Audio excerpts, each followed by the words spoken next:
마가복음 우리 10장 1절에서 12절입니다. 우리 한 절씩 교독하시고 마지막 절 12절은 우리 함께 읽도록 하겠습니다. 제가 먼저 1절을 읽습니다. 예수께서 거기서 떠나 유대시경과 요단강 건너편으로 가시니 무리가 다시 모여들거늘 예수께서 다시 전례대로 가르치시더니 바리새인들이 예수께 나와 그들을 시험하여 묻되 사람이 아내를 버리는 것이 옳으니까 대답하여 이르시되 모세가 어떻게 너희에게 명하였느냐? 모세는 이혼 증서를 써주어 버리기를 허락하였나이다.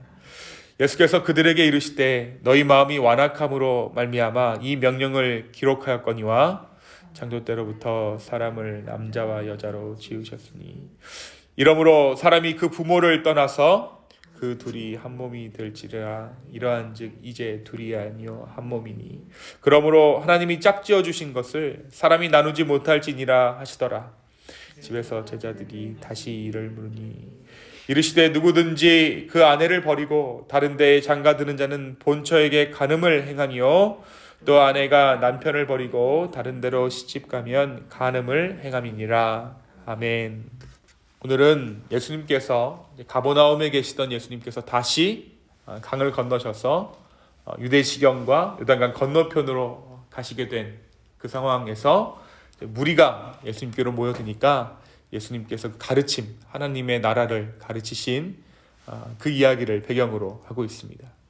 그런데 이제 바리새인들이 예수님께 나와서 이혼에 대해서 질문을 해요. 이들은 모세의 율법을 근거 삼아서 이혼이 정당한 것이 아닌가라는 식의 질문을 하게 됩니다.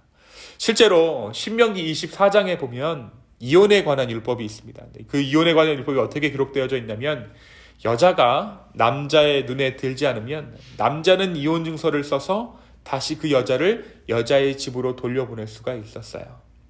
그런데 사실 이 바리새인들은 모세가 말했던 이 율법을 모르기 때문에 예수님께 질문을 한 것이 아닙니다. 남편이 아내를 버려도 됩니까? 라는 이 질문, 2절의 이 질문은 정말 궁금해서라기보다는 정치적인 수작이었어요. 말씀은 바리새인들이 예수를 시험하여 물었다라고 기록하고 있죠. 예수님을 시험했다라고 기록합니다. 2절에 보니까 바리새인들이 예수께 나와 그를 시험하여 묻되 사람이 아내를 버리는 것이 옳으니까. 그렇다면 뭐를 시험한 걸까요? 이때 당시 어떠한 일이 있었습니까? 유대 왕 헤롯이 동생 빌립 아내 헤로디아와 재혼한 것이 합당하지 않다. 그것을 말하라는 거예요.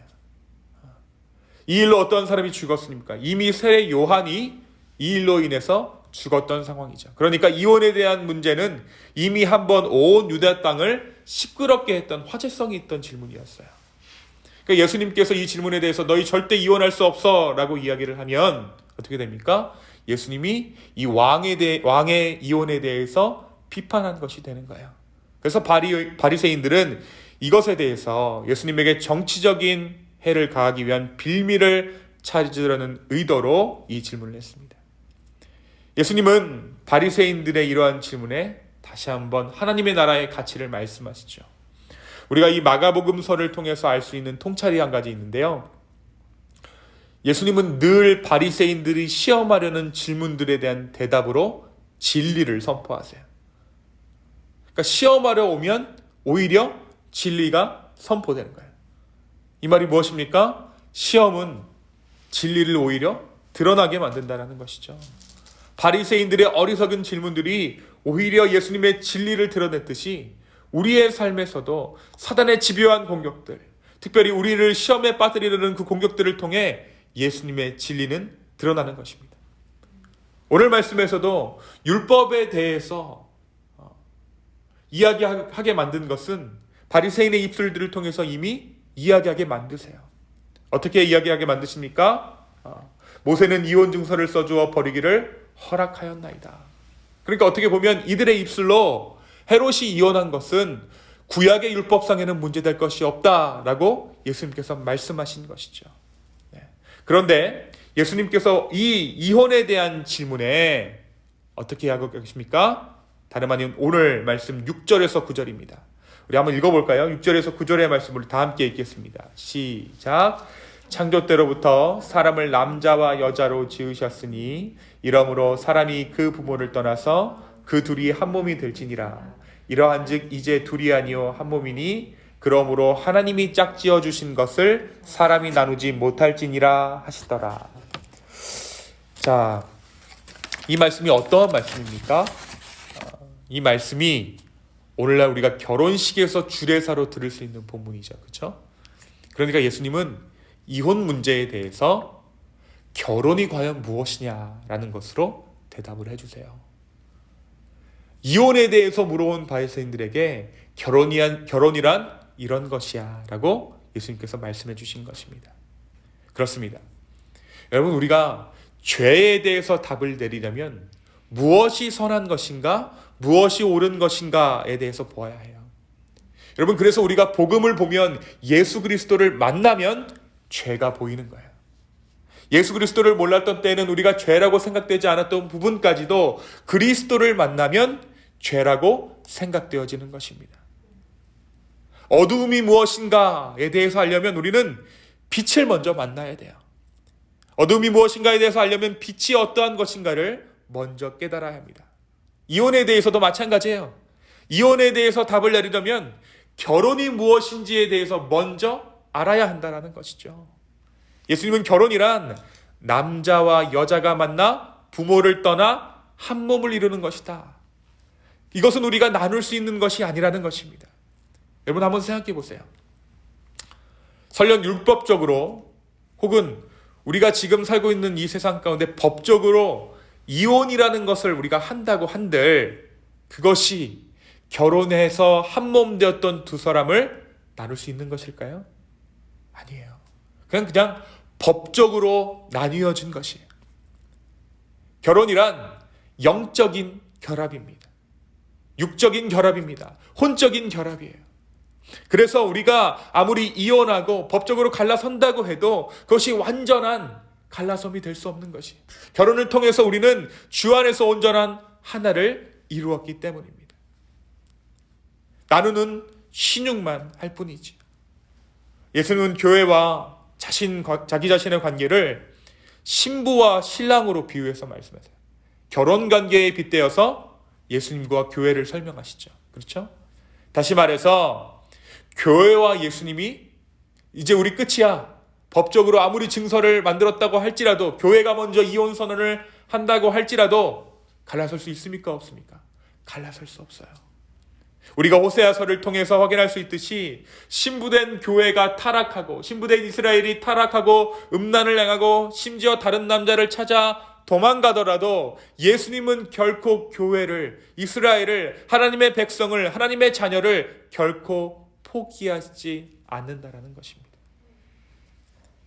결혼의 반대말은 결코 이혼이 될 수 없다라고 오늘 말씀이 이야기하고 있는 것이에요. 사랑하는 성도 여러분, 오늘 말씀은 오늘날 우리가 해결책이라고 생각하는 제도적인 것들의 본질을 생각하라라고 말씀하고 있어요. 우리는 법이라는 체계를 가장 우선시되는 해결책이라고 생각하죠. 그래서 물건을 훔치면 거기에 맞는 돈을 지불하고, 몸을 다치게 하면 거기에 맞는 보상을 해주고 우리의 책임을 다했다라고 생각해요. 그렇죠? 그런데 그 법은 정답이 아니에요. 본질을 타고 들어가야 되는 거예요. 누구 안에서 본질을 타고 들어가야 해요? 예수 그리스도의 복음 안에서 이것이 왜 하나님께서 이렇게 정해두셨는가에 대해서 먼저 생각할 수 있어야 합니다. 우리는 너무 쉽게 결혼의 해결책으로 이혼을 생각하거나 마음의 상처에 대한 보상으로 물질적 보상을 생각해요. 그러나 그것은 미봉책일 뿐입니다. 특별히 요즘 세상은 더 그렇게 된 것 같아요. 자, 우리가 이렇게 하면 이렇게 보상해 주는 게 맞는 거야. 공식처럼 이렇게 정해져 있는 것 같아요. 그러나 하나님께서 원하시는 하나님의 나라는 그러한 것이 아닙니다. A가 아니면 B가 답이 되는 세상에서 원래 하나님께서 디자인하신 그 의도가 무엇일까? 물질적인 보상, 어떠한 합당한, 타당한 보상, 이러한 것이 문제가 아니라 정말 하나님 나라의 백성으로 살아가는 것은 어떠한 것인가 생각할 수 있는 오늘 이 아침 되기를 예수님의 이름으로 축원합니다.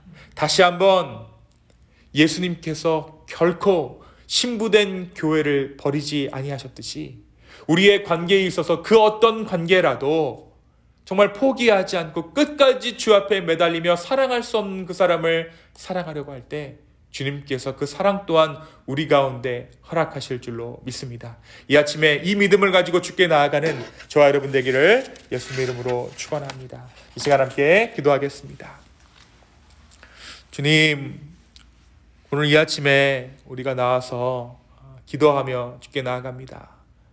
아버지 하나님, 우리의 기도를 응답하여 주시고 우리의 마음이 조금씩 이 기도를 통해서 열리고 또 자라서 성장하여서 정말 내가 사랑으로 이전에는 품을 수 없는 자들을 사랑으로 품을 수 있도록 인도하여 주시고 나의 믿음의 지경이 더욱더 넓어져서 정말 열방을 품고 기도하는 기쁨의 교회 될 수 있도록 주여 축복하여 주시옵소서. 지금 다시 한번 이곳에 모인 자들을 축복하며 기도합니다. 성령 하나님, 기도하고 있는 모든 것들 주 안에서 응답되는 그날까지 정말 온전히 기도할 수 있도록 인도하여 주시고 각 가정 가운데 또 각자의 삶의 형편 가운데 하나님께서 원하시는 대로 주님께서 예비하신 그 응답들을 허락하여 주시옵소서. 감사합니다. 이 모든 말씀 살아계신 예수 그리스도의 이름으로 기도하였습니다. 아멘.